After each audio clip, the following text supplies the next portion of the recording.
Welcome to Take 254. I'm your host, Sybil, and this is a non spoiler review of the book of Clarence.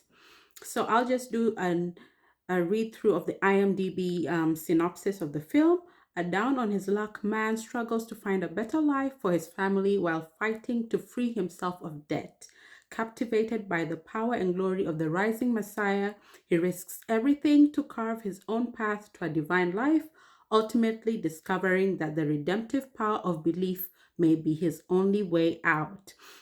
And it was released on January 12th, 2024, and it's directed by James Samuel, a British singer director, and produced by Jay-Z.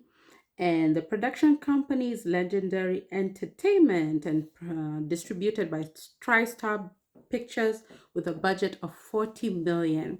So I watched this on Saturday and my theater was sparse, but there were a couple of people, there were several people in there with me. And it's starring Lakeith Stanfield. He's actually playing two characters here who are twin brothers, and one of the twins is one of the 12 apostles or disciples of Jesus. And so it's like Lakeith Stanfield is playing this character who is the equivalent of a street dude, but in the time of the Messiah. He's the street dude equivalent of, yeah, he's a street dude in Jesus's time. And he's he's in debt to this guy, the big bad of his neighborhood known as Jedediah. And he has a sidekick portrayed by R.J. Sila. I liked him, named Elijah. And he's in love with Jedediah's sister, who is portrayed by, what's her name? Anna Diop. Yes, Anna Diop is his love interest in the film. And yeah, so it's a three-act movie. It's almost structured like a play, and it's a 2-hour film. And I really enjoyed the film. I found it funny at times. Yeah, a lot of the humor worked for me. It's well shot. The hair, I've never seen black hair look so good, especially the black hair on the men. They really did that big one with that, especially like Keith Stanfield. His hair looked great. It had Omar Sy playing Barabbas. He was a slave who is released by who is helped to be freed by like Keith Stanfield's character named Clarence. And a gag in the film is like how people cannot say Clarence's name correctly. They're constantly mispronouncing his name throughout the film. And Clarence, his brother, his twin brother is Thomas, and Thomas is one of the disciples in the movie to Jesus, while himself, he's like an atheist. He doesn't believe in God. But then to pay off his debt, he comes up with this plan to pretend to be the Messiah. And hijinks ensue as he's pretending to be the Messiah.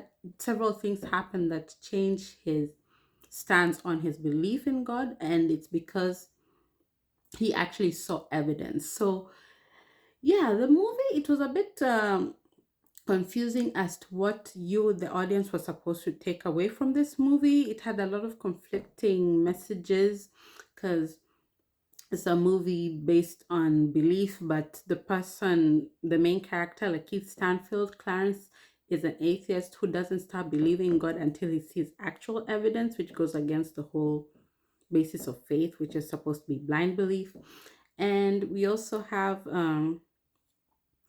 the character of Jesus. He's shown and he's almost portrayed like, I saw some comments saying that Jesus is portrayed as the first X-Men, how his powers are rendered. Like, I like to, in the first act of the film, you would see Jesus, but they wouldn't show his face. I wish they had maintained that throughout the film. I felt like it was more respectful of Jesus to just keep that mystery and uh not personify him with any human character. So when they shrouded his face in the shawl and the covering in the first act of the film, I liked that. But when they showed him, the character playing Jesus, he had a very kind face, especially his eyes. So as far as Jesus is go, he was a good casting of Jesus.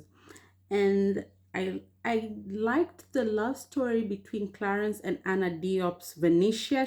Yeah, I like the love story, although like I felt like I liked it mainly because of the portrayal of seeing, two black characters in love in a major film, especially with the woman being darker than the man. So that was nice to see, but it just didn't make sense to the film. It felt like one of the plots that were taking away from the film. There were a lot of subplots in this film that went all over the place. And then there were times where the film was felt like a satire, but then it would swing into parody territory and feel like you're watching an SNL, a well produced, well shot SNL skit, especially when with their use. So Clarence and Elijah, like, they're stoners in Jesus's age, so they call them unholy herbs. So they sell it and they also use it.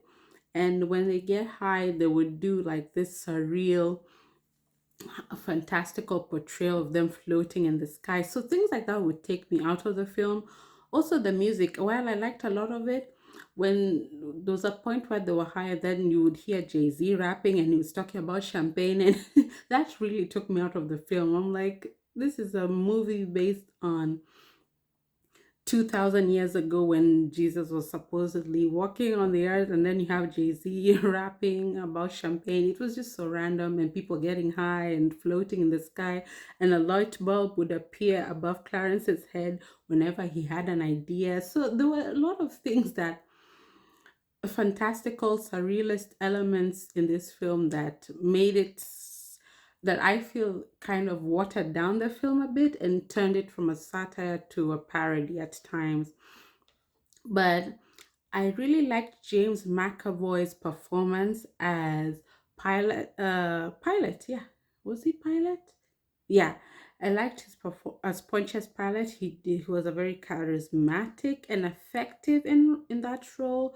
We have Tiana Taylor portraying Mary Magdalene, and we have a scene of the crowd judging her and wanting to stone her to death. And we have R.J. Silas, Elijah character, and Jesus coming to her aid. I also liked that. It stuck with me that that's why we see Jesus performing his miracle on screen.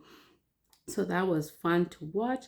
And Omar Sy as Barabbas, he was one of my favorite. Other than James McAvoy's Pontius Pilate, Omar Sy's Barabbas was my favorite character in the film. Omar Sy is just a very striking actor. He's tall guy, big guy, dark skin, very striking, sharp features. I just feel like whenever he's on screen, like the screen loves him, the camera loves him. He's just a very striking guy. I like him. He's very charismatic.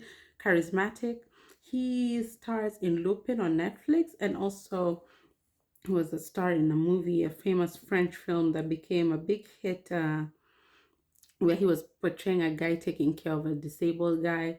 I watched that film like 5, 6 years ago and I liked it. Benedict Cumberbatch is also in this film playing an interesting character. I don't want to spoil anything for anyone.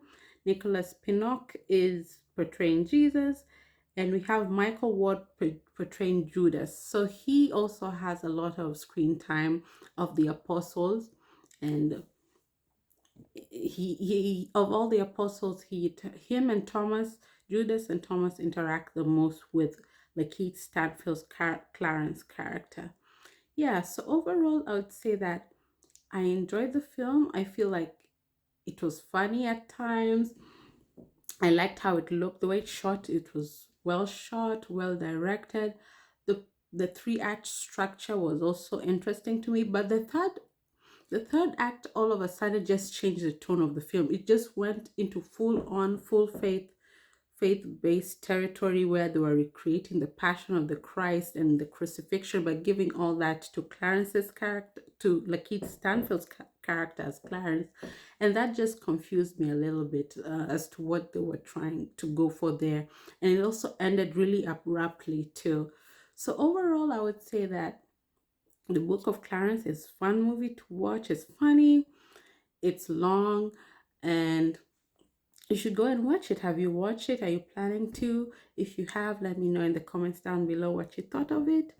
The Book of Clarence, take 254. Thank you.